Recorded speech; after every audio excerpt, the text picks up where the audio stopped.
Hey everyone, it's Kayla with the Celebration Company, and I've got something fun for you today. But first, don't forget to subscribe to my channel and give me a thumbs up. And also be sure to check me out on Facebook, TikTok, and Instagram for a lot of other fun ideas just like this one. You are going to love this rusty farmhouse craft that is so easy to make and so much fun.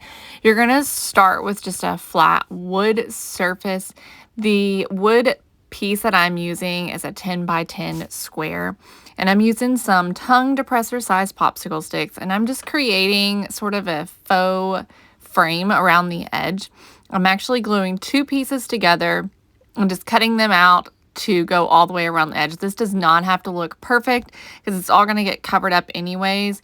But this is just going to give a little bit of an illusion that there's somewhat of a frame behind once we put that metal cookie sheet on, or aluminum cookie sheet. Now the aluminum cookie sheet came from the Dollar Tree, and I just went ahead and kind of scrunched it together and kind of gave it some wrinkles and some bends into it so that it's not completely flat. And now I'm just going to kind of mold that around my frame. I'm going to glue it down in the middle and then just make sure that you could see that frame that I put with the popsicle sticks. And then I'll just fold it around and over the edges. I'm kind of trimming out the corners so that it fits around the edges nicely. And then you can just trim off the excess and glue that down. But you can see what a cool look it already has just by adding that frame. Now the frame is totally optional, but I think it just adds a little something extra to it. It makes it look a little bit nicer. All right, so now what you're going to do is just paint it. You're going to use some chalk paint, and I'm using the chalk paint from Walmart in the color Ivory. And you're going to give it 2 coats of paint or whatever it needs in order to cover completely. Now I'm just going in with a 80 grit sandpaper and just sanding the surface a little bit just to expose some of that metal underneath. Now, here comes the fun part. We're going to take a little bit of Mod Podge and some cinnamon, and I'm just sporadically putting some Mod Podge just wherever feels right, hitting some of the high places, and applying cinnamon right on top of that Mod Podge. I'm going to add a little bit more there, and that's how you get your fake rust. It's super easy, and it's so much fun.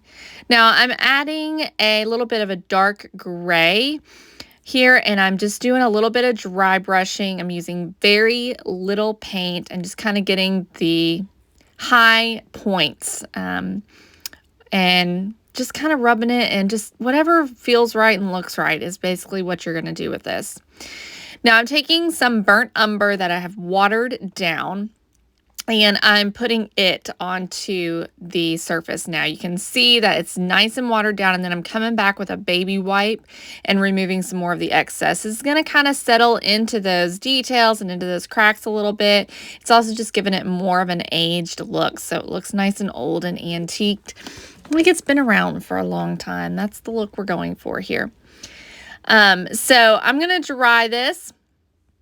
And now I'm just going to come back with Mod Podge and go over the whole thing.